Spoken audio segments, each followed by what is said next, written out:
መጀመሪያ ትግል የጀመሩትን ሰዎች ማጥፋት የሚፈልጉ ፋኖ ሆኖ የገባው እነዚህ ነቅሶ የማውጣት ስራ እየተሰራ ነው ወይ? አንተ ወንጀለኛ ሲታሰር የወንጀለኛ ታራሚው ወገንዮሽና ዘረኛ ሌሊት እያስወጣ የሚሰዷል። እኔ እንዴት ተያዩ? ምሳሌ ደባይ ላይ በቃ ደባይ ላይ ከአንድ የሁለቴ የሚገድል ነፍሰ ገዳይ አለ።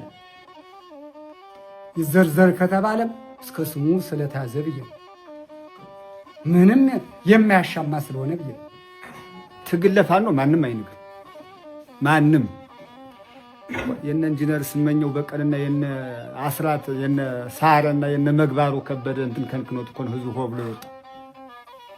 ግን ያን ባለማሰብ ጎጠኝነት የሚያስቡ ፋኖች አሉ። ጎጥ የቀበሌዋን ጎጧን ብቻ አልፎ የሚፋኑ አሉ። ያን ያህል ምን ያህል በቅቷል? ብቃት ያስፈልገዋል። የውጊያ ብቃት ብያለሁ፣ መድገም አይቻልም። በቋሬት ባይባር ባጌት ገብተን አይተነው ቀፈድ የሚያወልቅ ፋኖ ሞልቶ ለሞቱ ማይሳሳ። ግን የጎጠኝነት ፋኖ መቼ የሚቀርፋል ብያለሁ። እኛም አንድነት አይደለም። ግን አባታችን ሲያወራን ጦርነት የመጣ ፈረንጅ የመጣ ክርስቲያንን ለማጥፋት የመጣ በ22 ዓመት ነው። ግን አባቴ ያወራኛል። ግን እኛም አንድ ሆነን አልተሟገትንም። ለምን? አንዱ ባንዳ ይሆናል፣ አንዱ ፋኖ ይሆናል። ወንድ ልጅ ሆነ እንኳን ወንድ ልጅ ሴት ልጅ አብሮ የወጣበት ሰዓት አለ። ግን ከናንተም ካሁን ህዝቡ ካሁን እነሱ እናማለን አንማቸው። እሺ ወንድ ነው እንደነሱ ወጣን። እሺ እንደነሱ አሁን ከእውነቴን ነው መሳሪያ ያለን መሳሪያ ጀሪ ያለን ጀሪ አብረናቸው ብንሞት አብረናቸው ብንነድ ምን አለ? ግን ከጆሽ ምን እናገር እከሌ የለን ተናገር ይኖራል። እዚህ አሁን ደባችን ይኖራል እና የነን ተተንስ አንድ ልብ እንሆን እና በዚህ አንድ አይነት ሆነን አንድ ልብ መካሪ አንድ አስተናጋሪ ሆነን ከዚህ ውስጥ አንድ ያማራ ልጅ ነን። ያማራ ልጅ ነን። እስቲ ያማራ ልጅ አንድ እንሆን ጎበዝ። እውነቴን ነው። እንደዚህ አይነት መድረኮች በተደጋጋሚ ሊሰጡ ይገባል። አንዳንድ ያለ እውቀት የሚነሱ ሐሳቦችም መድረኮች ስለሌሉ ነው። እኛ እዚህ ተሰብሳቢ የሆነ ማህበረሰብ ወይም የትግሉ ደጋፊ የትግሉ መነሻ መጀመሪያ አርበኛ ሲናገር አንድ ትልቅ መሪ የድርጅት መሪ በስሩ የሚመራውን አባል ለሚፈጥረው ችግር ይቅርታ ጠይቆ ነው የሚጀምረው ሐሳብ ሲሰጥ እና ትንሽም ይሁን ትልቅ ዘርዝሮ አንድ የሚደረጉ ድርጊቶችን ያለ እውቀት የሚደረጉ ድርጊቶችን እሱ በይቅርታ ጠይቋቸዋል። ባለፈውም ደብር ላይ ያንኑ ነው ያለው እና ትግል በባህሪው ይሄ ትግል ቅድም ይሄ የነጻነት ታጋይ ከምን ተሰባስበው ትግል እንደጀመረ ሐሳብ ተረድታችኋል። አልመጀመር እየሰማን ነበር አይደል? ያን ነው መያዝ ያለብንና ወታደር በባህሪው ታጋይ በባህሪው በሰነድ በፌሮል በህግ እየመራው ደሞዝ እየከፈልከው እንኳን ብዙ ችግር ይፈጥራል። ይሄ ደግሞ አብዮት የሰበሰበው ትግል ነው። አንዱ መነሻው መድረሻውን አውቆ የሚታገል አንዳንዱ ደግሞ ልክ አርበኛ ሲለው እንደነበረ ዛሬ ተጀምሮ ነገ የሚያልቅ የመሰለው ከከተማ ወጥተው ገጠር ስትመድበው የሆነ የሚጨልምበት ችግር የሚፈጥር ወይም ተልኮ ያለው ካለ ደግሞ ሳይነቃብ ብሎ የሚሄድ እንደዚህ አይነት ነገሮች ይፈጠራሉ። ይሄን ደግሞ ሂደት ነው የሚፈጥረው። ትግሉ በሄደ ቁጥር ድርጅቱ ባደገ ቁጥር አንዱ ካንዱ እየተማረ ችግሮች እየተፈቱ ይሄዳሉ። ለዚህ ደግሞ ደጋፊ መሆን ያለብን እኛ ነን። አማራጭ የለንም። በምርጫ የምትወስደው ምርጫ አይደለም ሲባል እንደነበረው የለውና የመኖር ያለመኖር በባህል በወግ በሚባለው ልክ አይደለም። የአማራ ሕዝብ ቀድሞ የሰለጠነ ቀድሞ የነቃ እየተባለ ባዶ እግሩን የሚሄድ የሚጎዳ ማህበረሰብ ነው። በዚህ ልክ የተረዳቸው ታጋዮቻችን ደግሞ እየታገሉ ታግለው አሰቡት ድል እንዲደርሱ የኛም ፍላጎት እንዲሳካ ማህበረሰቡ መደገፍ አለበት። ዝም ብሎ ደጋፊ ላይ ብቻ አይደለም። ሲኛንም ችግር ማጉረምረም የመድረክ ባህሪም ይኖር። እኔም አሁን ለዚህ ቤት የማይጥም ነገር ልናገር እችላለሁ። ግን ችግር ካለብኝ ከመድረክ መሪው ሀሳብ ይሰጥ እና ምን ለማለት ፈልጌ ነው። ቅድም አባ ሽማግሌ ሲሰጠው የነበረ ሀሳብ አለ። አሁን እኛ በተፋሰስ ለአካፋ ለአድዋማ ለ2 ሺህ ብር አበል ለውሃ አበል እያልን እየሄድን እዛ ብልጽግና ጋር ተሰብስበን ምን ሁሉ የለንም እንዴ? እዚህ ጋር ማሰው የለም። በዚህ ልክ ነው መረዳት ያለብን እንዴ። ታውቃላችሁ እኮ የእግሬ ተቆርጦ 3 ኢት ይዤ 3 ዓመት ጡረታ የቆሞ ምን ሆንኩ እኔ?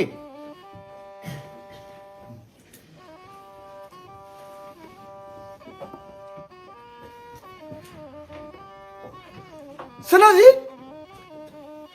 ልክ ውጭ ሆነን የምናወራውን እዚህ ጋር ችግር ካለው በዚህ ልክ ይስተካከል፣ የኛ ድጋፍ በዚህ ልክ ነው፣ በዚህ ልክ 15 አሳጤፍ ምናለቅስ ብዙ ምን ልኳለን እንተዋወቃለን ነው። ግን ባለፈው ጠላት ገብቶ በነበረ ሰዓት ለአንድ ነጋዴ ስንት ሺህ ብር 40-50 ሺህ ብር ሲከፍል እንደነበረ እናውቃለን። እንደተባለው እንደገና ከተመለስነ እየታዘዝክ መኖርስ ብሎታል አርበኛ። በፊት በ37 ዓመቱ ስንኖር ነበር የዛን ኑሮ ማለት ቢያንስ ግድያው የተወሰነ ሆኖ ያኔ የነበረው ስርዓት ምሁራንን እንጂ እንጀራ ፈላጊን ብዙም አልነበር። እኔ መከላከያ ያለው ስለ ወልቃይት ስለ አማራ ማንነት የሚጠይቅ ሰው ብቻ ነበር ህዋት የሚገል ነበር። አሁን ግን በዘር ነው። የዛሬ 20 ምናምን ዓመት እኔ በሻዕቢያ ወረራ የ91 ታጋይ ነኝ። ስለ ወልቃይት ስናነሳ እንታሰር ነበር። ወልቃይት አማራ ለመሆኑ ሰው አይደለም በሬው ይናገራል እያልን እንከራከር ነበር። ተቋሙ ላይ እንኳን ሆነን ማለት እና እንደተባለው ማህበረሰቡ የሚያነሳቸው አንዳንድ ችግሮች ድርጅት ነው። በቃ ይሄ ትልቅ ድርጅት ነው። በጣም የሚታወቁ ግለሰቦች ከድርጅቱ ስለማይበልጡ እንደዚህ በጣም ማህበረሰቡን የሚያማር ነገር የሚፈጥር ችግር ካለ እርምጃ መወሰድ አለበት። ምንም የሚያሻማ ነገር የለም።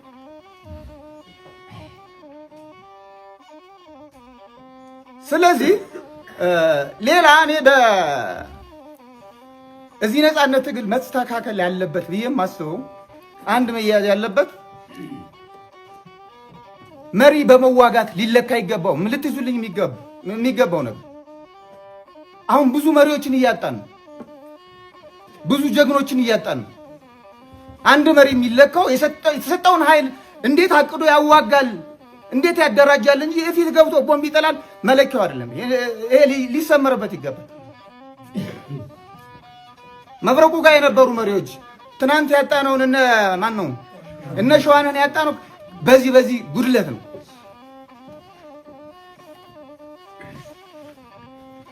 ስለዚህ ቢያንስ በየወቅቱ ያጣናቸው መሪዎች መታሰብ አለበት። አንዱ ካሉ ትምህርት ሊወሰድ ይገባል። መጀመሪያ ትግሉ ሲጀመር ሁሉም እንደተባለው ስብስቡ ቅድም ሲገለጽ በነበረው ልክ ስለነበረ ችግር ሊፈጠር ይችላል። ግን አሁን ብዙ ትልቅ ድርጅት ሆኖ ቢያንስ አንድ ክፍለ ጦር መሪ ወታደር የነበራችሁ ታውቃላችሁ። እንኳን ክፍለ ጦር መሪ እንኳን እዝ መሪ እንኳን ሻለቃ መሪ ኃይል መሪ ከድሽቃ ይጠጋል። መሪ ይጠበቃል። እዚህ ደግሞ ተመሪው ራሱ መሪውን የሚለካው ፊት ገብቶ ቦምብ በመጣል ብቻ ነው የሚለካው። ይሄ አይነት አስተሳሰብ ሊጠፋ ይገባል ነው። ሌላ እኔው በዚሁ ማስተላለፍ እንፈልገው እንዘግድም ትልቅ ቀጠና ነው። ብዙ አርሶ አደሩ ብዙ እንኳን ይሄን ታጋይ ሌላ የመሸከም አቅም ያለው ቀጠና ነው። ተቋሞችን ብዙ ናቸው። የተቋሞች ንብረት በክትትል ሊያዝ ይገባል። መዋል ለሚገባው ዓላማ ብቻ መዋል አለበት። የራሱን የቻለ መዋቅር ሊበጅለት ይገባል።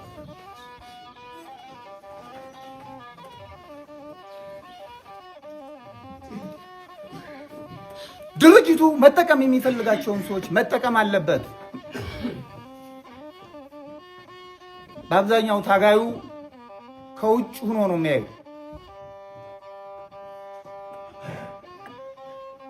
ሌላ አንድ ሰው ሲመቸው እየገባ ሲደብረው ሊወጣ ደግሞ እንደዛ አይነት ህግ መኖር የለበት። እኔ ገብቼ የተቋሙን ህገ ደንብ ህግጋት አውቄ ሲደብረኝ ወደ እርሻዬ ሲደብረኝ ወደ ንግዴ ልገባ። እንደዛ አይነት ህግ መኖር የለበትም። ትልቅ ድርጅት ነው። እኔ ከዛሬ 2 ዓመት 3 ዓመት በፊት እናገራለሁ። ይሄ ማህበረሰብ ይታዘብ። የአማራ ህዝብ ትልቅ ፈተና መጥቶበታል። ገና አሁን እያየን ካፊያውን እንጂ በረዶ ገና ነው። ሰርግ ስንሄድ ማህበር ስንሄድ ሰው ሰርግ ሲሄድ ልብሶ ሲሄድ ለመተኮስ ጤፍ የሚሸጥ ነበረ። አልተረዳም ህዝቡ። ተው ጥይት አተኩሱ ብዬ ስናገር የሚስቅ ነበር፣ በወቅቱ የሚረዳም ነበር። ፈተናው ከመጣ በኋላ አየው እና አሁንም አንድ ካልሆን ካልተደመር መኖር አይቻልም እንደተባለው ማለት ነው። ይሄ የ30 ዓመት ትርክት ይሄን ለመቀየር እንደተባለው ይሄን አንድ ሆነን ካልታገልነ የዓለም ህዝብ የአውሮፓ ህብረት በለው የአፍሪካ ይጋር ሌላ አሜሪካ አውሮፓ ጠንክረ ካልወጣ ማንም አያድንህ። ዓለም አሁን በዓለም ደረጃ በፖሊሲ በህግ ሲመራ አይታችሁ ታውቃላችሁ? እስኪ የነ ሩሲያን የነ አሜሪካን የነ እስራኤልን ውጊያ በአውሮፓ በእስያ ህግ አልኖር ብሎ ነው? ጉልበት ስላላቸው ብቻ። ጉልበት ካለ ብቻ በጉልበት ታሸንፋለህ፣ በጉልበት ደጋፊ ታመጣለህ። የሩቅ ምስራቅ አገሮች ኢትዮጵያን የሚደግፉት ጡንቻ ሲኖር ያሸንፋል ብለው ካመኑብህ ነው የሚደግፉ፣ ለነገ ዲፕሎማሲ ማለት ነው። አሁን ግን ጥይት መሳሪያ ሊሸጡልህ ይችላሉ።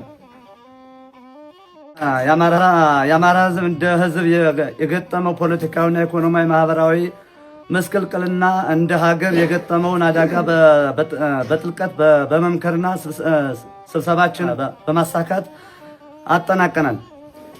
እኛ የአማራ ገበሬዎች ያለፉትን 10 ዓመታት በሰላማዊ መንገድ ለዘመናት ድምፃችንን የሚሰማንና ፍትህ የሚሰጠን መንግስት መዋቅር ልናገኝ አልቻልንም። ይህም እንደ ኢህአዴግ ብዙ ዋጋ ከፍለን ጥለን የአብይ መርህ የሆነው ብልጽግና የሚባል ስርዓት ወይም መንግስት ከጀመሩ ብዙ ነገሮችን ቃል በመግባት ተስፋ ያደረግንበት ሲሆንም ይባስ ብሎ የቀጣፊና የአጭበርባሪ ስብስብ በመሆን ላለፉት 7 እና 8 ዓመታት ለማየት ችለናል። ይህ የህዝብን ይጠብቃል ድንበርን ያስጠብቃል ያልነው የሀገር መከላከያ ሰራዊት ያለፉት 3 ዓመታት በአማራ ህዝብ ላይ በምድርም በሰማይም ጦርነት ተከፍቶብን አርሶ አደሩን የሚገድል ቤት የሚያቃጥል ሴት የሚደፍር አዝመራ የሚያቃጥል የሃይማኖት ተቋማትን የሚያረክስ በአጠቃላይ ሰብአዊ ድርጊት እየፈጸመ ይገኛል። እንደኛ የጎንጅ ቆለላ ወረዳ አርሶ አደሮች በአማራ ፋኖ ከ17 እስከ 19 2018 ዓ.ም የተዘጋጀው ኮንፈረንስ በማጠናቀቅ በኋላ የሚከተለውን የአቋም መግለጫ አውጥተናል። አንደኛ፣ የኢትዮጵያ መከላከያ ሰራዊት የሀገር መከላከያ ሰራዊት የሚታወቀው የሀገሪቱን ዳር ድንበር ከማስጠበቅ አልፎ የጎረቤት ሀገሮችን ለማስከበር በተንቀሳቀሰ ሀገራትም አደንቆት የተረፈና ዓለም የመሰከረለት ነበር። ነገር ግን ጨፍጫፊው አብይ አህመድ ስልጣን ከያዘበት ከ2010 እስከ 2018 ዓ.ም ጀምሮ የሀገር ድንበር ከማስጠበቅ ይልቅ የመንግስት ስልጣን ለማራዘም በየክልሉ በየወረዳውና በየቀበሌው ተበትኖ የሚሊሻ ስራ እየሰራ ህዝብን እየገደላችሁ ስለዚህ ከዚህ ጨፍጫፊ ስርዓት ራሳችሁን በማግለል ህዝባችን ጎን እንድትቆሙ ጥሪያችንን እናስተላልፋለን። ሁለተኛ፣ የአማራ የጸጥታ ኃይልና የአድማ ብተና ፖሊስ ሚኒሻ እናንተ ከአማራ ማህፀን የወጣችሁ በአማራ ህዝብ ላይ እየደረሰ ያለውን ሰቆቃ፣ ጭፍጨፋ እያወቃችሁ ከህዝባችሁ ጎን በመቆም ይልቅ በሸርፍራፊ ጥቅም በመታለል የንገዛ ህዝባችሁን እየጨፈጨፋችሁ ትገኛላችሁ። ስለዚህ ስርዓቱን እንደማይቀጥል እያወቃችሁ ከወደቀ ስርዓት ተባባሪ ከመሆን ይልቅ ወደ ህዝባችሁ ወይም ወደ ወንድማችሁ ተቀላቅላችሁ ይህንን ስርዓት እንድትታገሉልን ጥሪያችንን እናስተላልፋለን። ሶስተኛ የአማራ ክልል ብልጽግና መዋቅር እናንተ በየደረጃው የምትገኙ የአመራሮች በእናንተ ትዕዛዝ ጋብዛችሁ መንግስትን ነኝ የሚለውን ስርዓት በአማራ ህዝብ ላይ ጭፍጨፋ እንዲካሄድ በመፍቀድ በመግደል መስሪያ እና በከባድ መሳሪያና በድሮን እየጨፈጨፋችሁ ትገኛላችሁ። እናንተ በፈቀዳችሁ ጦርነትም ግፊት ቀማሽ በመሆን ስትታሰሩና ስትገደሉ እያየን ነው። ስለዚህ የስርዓት የተለያዩ ስም ሰጥቶ እየከፋፈለን እንጂ ጠላት ነው ተብሎ ከተፈረጀው የአማራ ህዝብ ውስጥ ስለምትገኙ የስርዓቱ አገልጋይ ከመሆኑ ወጥታችሁ ከህዝባችሁ ጎን እንድትሳተፉ ጥሪ እናቀርባለን።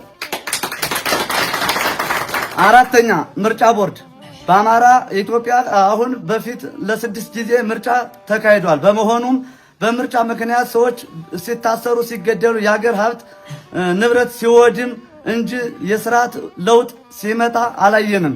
ይባስ ብሎ 7ኛው አገራዊ ምርጫ አገር ሰላም ባልሆነበትና በጦርነት የሚታመስበት ወቅት ገለልተኛ ምርጫ አካሄዳለሁ በማለት ምኞቴ ነው። በምርጫ የሚሆነው ሰላም ሲኖር ነው። ሰላም በሌለበትና ከቦታ ቦታ ለመንቀሳቀስ በማይቻልበት አብዛኛው የኢትዮጵያ ክፍል በምርጫ እንዳይካሄድልን ማለት ለጨፍጫፊው ስርዓት ተጨማሪ ጊዜ መፍቀድ ሲሆን ከዚህ ድርጊት በመቆጠብ ሰላም እንዲመጣ የየራሳችሁን አስተዋጽኦ ታበረከቱልን ዘንድ እንጠይቃለን። አምስተኛ የአማራ ፋኖ አሁን እያደረጋችሁት ያለውን የህልውና ትግል አጠናክራችሁ በመቀጠል ከዚህ የበለጠ ጠንካራ ተቋም በመገንባት እያስተዳደራችሁ ያለውን ህዝብ በማስተባበር ይህንን ጨፍጫፊ ስርዓት እድሜ ለማሳጠር እና በአማራ ህዝብ ላይ የደረሰ ያለውን ሁለንተናዊ እልቂት፣ ፍጅት ታገሉልን ዘንድ ጥሪያችንን እናስተላልፋለን። ስድስተኛ የአማራ ምሁራን መማር ማለት አገር ህዝብ ማገልገል ማለት ነው። ከዚህ በፊት የነበሩ ምሁራን የሀገራችንና ለህዝባችን ማገልገል ብልሹ አሰራሮችን ሲቃወሙ እና ሲታገሉ፣ ሲታሰሩ፣ ሲገደሉ ቆይተዋል። አሁንም ይህንን ስርዓት የተቃወሙ የአማራ ምሁራን የህሊና እስረኛ በመሆን በየእስር ቤቱ እየማቀቁ ይገኛሉ። አብዛኛው ምሁራን በአማራ ህዝብ ላይ እየደረሰ ያለው ሰቆቃ እያወቃችሁ ከስርዓቱ የሚወረወርላችሁን ደሞዝ በመጠየቅ ከተገፋው ህዝብ ጎን እየቆማችሁ ይልቅ ዝምታን በመምረጥ ኑሯችሁን እየገፋችሁ ስለዚህም ዝም ስላላችሁ እናንተ አልተቃወማችሁም ድረስ ከጥፋት የምንድን መስሏችሁ ከሆነ ተሳስታችኋል። ከዚህ የሚሰበሰበውን ደሞዝ እየበሉ ዝም ሲጨፈጨፉ ከህዝብ ጎን አለመቆም የታሪክ ተወቃሽነት ያስከትላል እና ከህዝባችን ጎን እንድትቆሙልን ጥሪያችንን እናስተላልፋለን። ሰባተኛ የኢትዮጵያ ህዝብ የአብይ አህመድ ስርዓት በክልልና በማንነት እየከፋፈለ ሲያጠፋን የመጣ የሀገርና የህዝብ ጠላት መሆኑን ተገንዘባችሁ በአካባቢው የሚፈጠረውን ሰቆቃ በመቃወም የአማራ ህዝብ ጎን በመቆም ይህንን ስርዓት አስወግደን በጋራ የምንኖርበትን ሀገር እንድንገነባ ጥሪያችንን እናስተላልፋለን። ይህንን አቅማችንን ለፍጻሜ ለማድረግ ቆርጠን ተነስተናል። የጎንጭ ቆለላ ወረዳ የእንዘግድም ቀጠና ኮንፈረንስ ተሳታፊዎች የህዝብ ትግል ለዘላቂ ድል። በዚህ ውይይት በዚህ ምክክር ምንድነው የተማሩት? ምን አገኙ? ያው በዚህ ስብሰባ ያየነው ዝሮ ዛሬ ቀደም ያው ፋኖ መደራጀት እናውቃለን፣ ግን እስከዚህ ድረስ ጠለቅ ያለ ሀሳብ አላገኘንም ነበር። ዛሬ ግን ባየሁት መድረክ ፋኖ እንደሚያሸንፍና ትክክለኛ ይህንን የተተራከሸ ሀሳብ የያዘ መንግስት እንደሚያሸንፍ እዚህ መድረኩ ተረድቻለሁ። በመቀጠል ያው ያለው እኛ አሁን መድረኩ ዛሬ ለኛ ለትውልድ ብላችሁ እንደምትታገሉ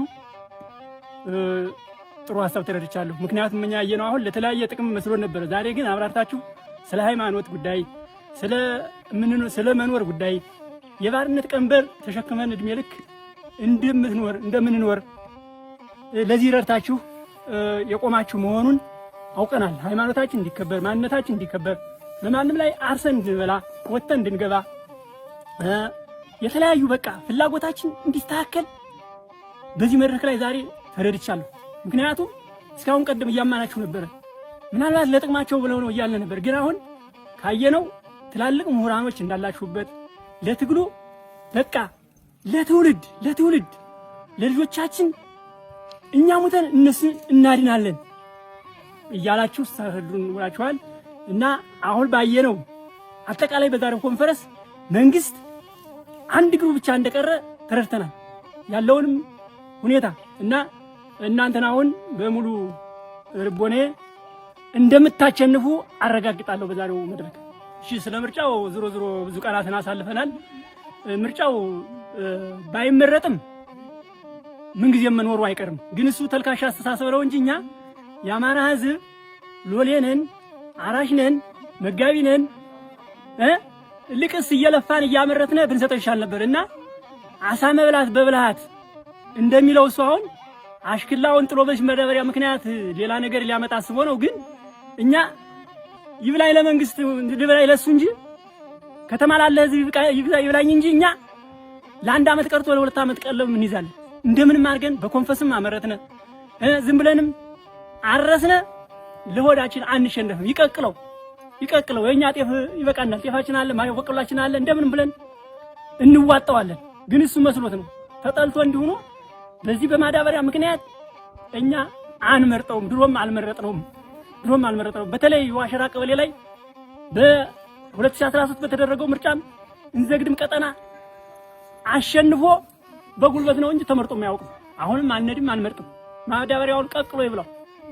እዚያ ያላሉ ባንዳዎች መልእክት ካለዎት ለአድማ በተና ለፖሊስ ከዚህ ተወልደው ደግሞ ለጠላት ራሳቸውን በርካሽጠው ለሚያድሩ ምን ይላሉ? እኔ አሁን እዚህ ላይ በጣም የሚገርመኝ ነገር አለ። ምክንያቱም አሁን እሱ ሴራው ለብዙ ዓመታት ነው የሰራው እና እስበሳችንን ሊያባላ ልጆቻችንን ወንድሞቻችንን እስከዛሬ ሲሞቱ ምናያቸው የኛ ልጆችና የኛ ወንድሞች አይደለ እና አሁንም ቢሆን እዚህ ያሉ ሰዎች ማስተላልፈላቸው እባካችሁ ለእናት ለአባታችሁ ለህዝባችሁ ስትሉ ከትግሉ ውጡ። አይጠቅምም። እድሜ ልክ እሱ ሲያፋጀን ነው የኖርነ። ከስንቱ ጋር ነው ሲያፋጀን የኖረ። ስለዚህ አሁንም ለልጆቻችሁ ለእናት አባታችሁ ካላችሁ ግቡ ወደ ህዝብና ባረባ ጥቅም ገንዘብ ያልቃል፣ ስም ይተከላል። ስለዚህ ለየሱን ትግል ትታችሁ ኑልን ተውት፣ አይጠቅምም የሚል ሐሳብ አለና ብትገቡልን ብትመለሱ ጥሩ ነው። ሬሳችሁን የምናገኝ እናንተ የምንጋደል ፋኖና ምንሻ፣ አድማ በትን፣ ፖሊስ እኛ እስበሳች እንግዲህ አገር መከላከያ ሰራዊትስ ከስንት አንድ ነው ሲመጣም ተገዶ ስለመጣ እኛ ግን የጥቅም ብላችሁ ስለገባችሁ ባካችሁ ውጡልና ትግሉ በአንድ እግር ተደራጅቶ ታግለን ይህን መንግስት መገልሰስ አለብን የሚል ሐሳብ አለብን። በምክክሩ ምን አገኙ? አው በምክክሩ የተረዳሁት በጣም ደስ የሚል ሐሳብ ነው የተሰጠው። ደስ የሚል ለህብረተሰቡ የሚጠቅም ለእውነታ የቆመ ድርጅት መሆኑን ተረድቻለሁ። ለእውነታ ለሃይማኖት የቆመ ድርጅት መሆኑን በደንብ ተረድቻለሁ። ፋኖ እንዲህ አይነት መሪ እንዲህ አይነት ሰው መኖሩን እኔ ካሁን ቀደም ብዙ አልተገነዘብኩም ነበር። በዛሬው መድረክ ግን ብዙ ነገሮችን አይቻለሁ፣ ብዙ ነገር ተረድቻለሁ።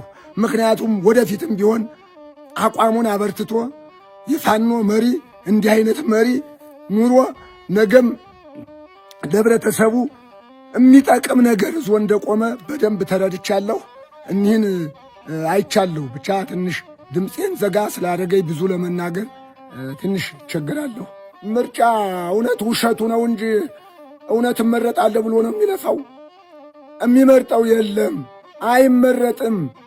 ዳግሚያ ደግሞ የቀረኖችን ለመጨረስ ነው እኮ እሱ ያሰበ። ታሁን ቀደም በዱር በገደሉ እየታረዱ ልጆቻችን ወንድሞቻችን የቀሩት ሀብት ንብረታቸው እየተወረሰ የቀረው ያላነሰ ደግሞ አሁን የቀረኖችን ጻድቃን ለመጨረስ ነው። ምርጫ የሚል የሚመርጠው የለም። እኛ ምርጫውን አንቀበልም። እዚያ በገንዘብ በ5 ሺህ ብር በ6 ሺህ ብር እየተገዙ እየተታለሉ ተወንድማቸው ጋር እየገጠሙ መከላከያም እንኳ ጥሏቸው እየሄደ የእነሱ ሬሳ ነው በየዱሩ ወድቆ ያለ እና ልጆቻችን ወገኖቻችን ናቸው። አላውቅበት ብለው ነው እንጂ እንደኛ ያለን ነገር ተመለሱ። ተወንድማችሁ ጋር አትጋደሉ። ወንድማችሁ ነው፣ አባታችሁ ነው፣ እናታችሁ ናቸው እየሞቱ ያሉ እህቶቻችሁ ናቸው። ተመለሱ። እሱ ነገር አይጠቅማችሁም። ከህብረተሰባችሁ ጋር ተቀላቅላችሁ ኑሩ የሚል ምልክት እያስተላለፍን ነው። ግን በገንዘብ እያታለለ አሁንም ሊመጡልን አልቻሉም እንጂ የኛ ምክር በዚህ ልክ ነው። ዛሬ ያወቅነው ብዙ ነገር አለ። ፋኖ እንደዚህ አይነት አቋም ይዞ ይቀጥላል ብለን አናስብ ነበረ። ዛሬ ግን በስርዓት ስንት ምሁራን ስንት መሪዎች አግኝተን ለተተኪ ትውልድ ጥሩ ነገር የሚያስተላልፉ አግኝተን አይተን ተመልክተን ደስተኛ ሆነን እንደምናቸንፍም ፋኖ እንደሚያቸንፍ ነገም ዘረኝነት ጎጠኝነት የማይፈጥር መሪ ሆኖ አይተነዋል። ብዙ ነገር አይተናል። ደስ ብሎናል። ተረድተናል። የፋኖ አቋም እንደዚህ አይደለም ብለው አሽመርባሪ እና አሸባሪና ሌሎች ተልኮ አስፈጻሚዎችንም በጎን የመስማት አቅም ከዚህ በኋላ ሊኖር አይችልም።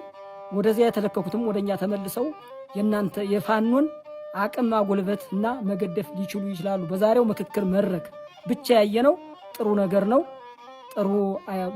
ጥሩ ሂደት ነው።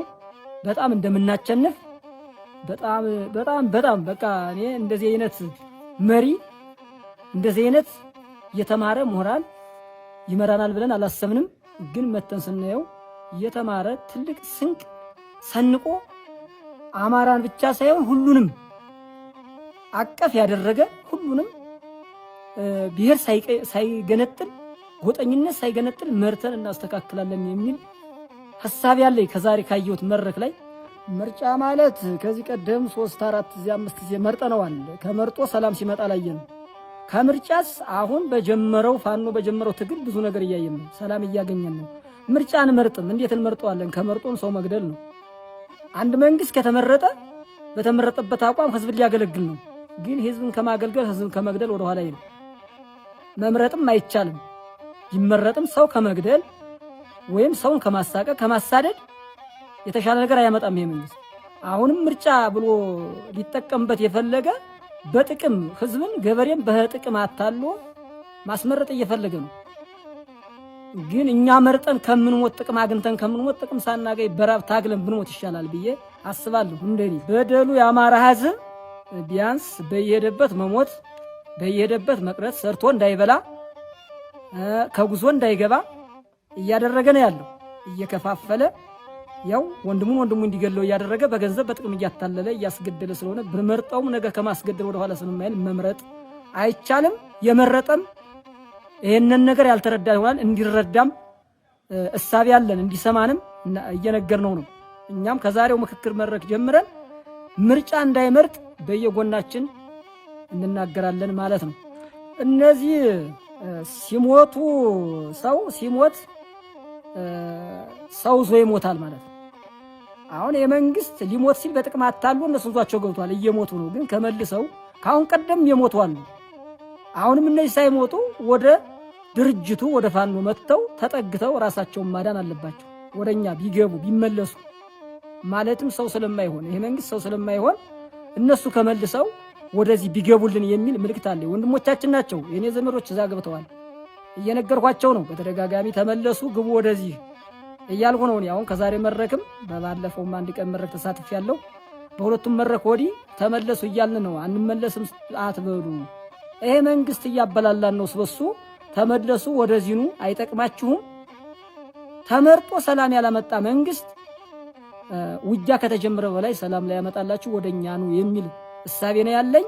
ከሞታላችሁ ትገላላችሁም፣ ብትገሉም ወንድማችሁ ጋር ነው የምትገጥሙ። አንደኛ ታሪክ ያስወቅሳችኋል። እኒህ ሰው በታሪክም ተወቅሳችሁ። በጣሊያን ጊዜ ወደ ባንዳ የገባ ሰው የባንዳ ዘር ተብሎ ይሰደባል። እነዚህ ሰዎች በህይወት እንኳን ቢኖሩ የባንዳ ዘር ተብሎ የሚሰደቡ ዘራቸውም ይሰደባል ማለት ነው። ዘር ያለማሰደብ እንኳን ከሻምተው ወደዚህ ወደ ህዝብ ጎን መቆም አለባቸው የሚል እሳቤ ስላለኝ ነው።